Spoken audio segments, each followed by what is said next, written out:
Go now to Mohamed Okda. He is the Director of Insight into Crisis, and he joins us live now from Chicago. Mohamed, I believe you knew Jamal Khashoggi. He was close to the Saudi royal family at one point, but really how critical of a voice was he?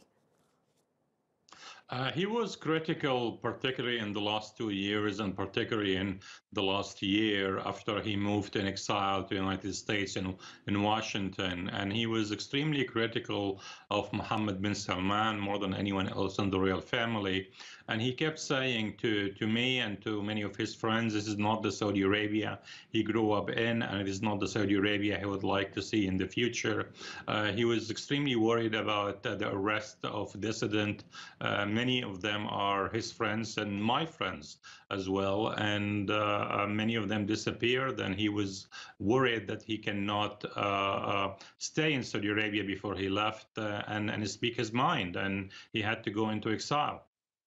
How do you think this admission from Saudi that Khashoggi was in fact killed inside the consulate, how do you think this admission will affect the position and the authority of Crown Prince Mohammed bin Salman?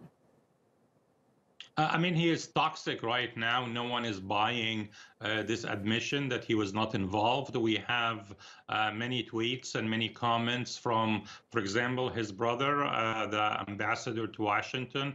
He said that nothing would have happened in the consulate without us knowing about it. And we have Saud al-Qahtani, who was head of his media. He said that he does everything on orders from the Crown Prince. So for him not to be involved and not the order to be coming from him is a laughing stock. And for any world leader to be seen with Mohammed bin Salman now, it will be extremely toxic for that world leader. Of course, aside from Trump, who depends only on transactional relationships and not relationship based on common values. And we've seen all the investment is pulling out from Saudi Arabia, all the media people. Mohammed bin Salman basically cannot be a good representation of Saudi Arabia going forward.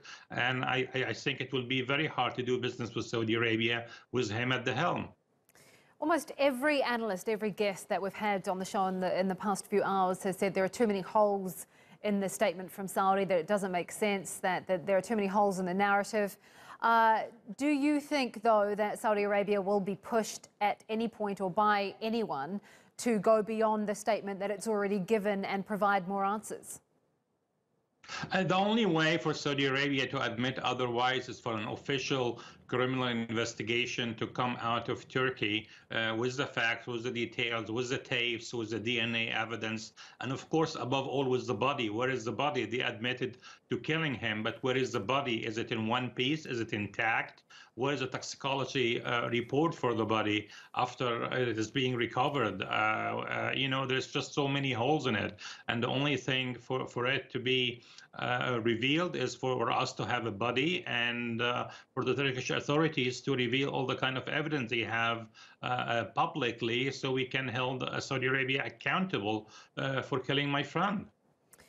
How do you think this will affect Saudi-US relations going forward? Because this is a huge story. It's an incredibly sad situation, and it has galvanized a lot of Saudi's critics. So how do you think this will affect Saudi-US relations? Well, we have to divide what is the U.S. in regard to relation to Saudi Arabia. So if we speak about the administration of Donald Trump, I think it will be hard for Trump to do business in Saudi Arabia.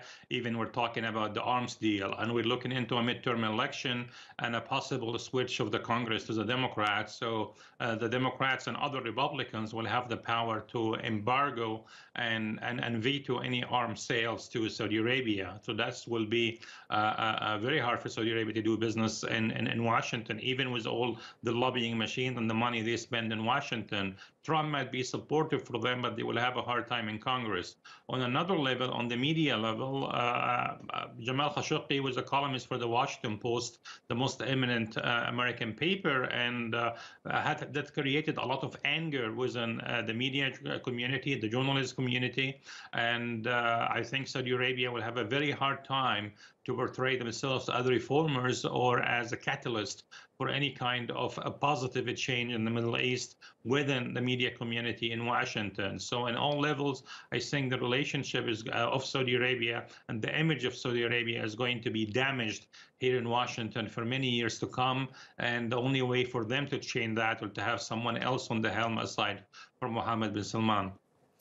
Thank you for that. That's Mohamed Okda. He's the Director of Insight into Crisis, live from Chicago.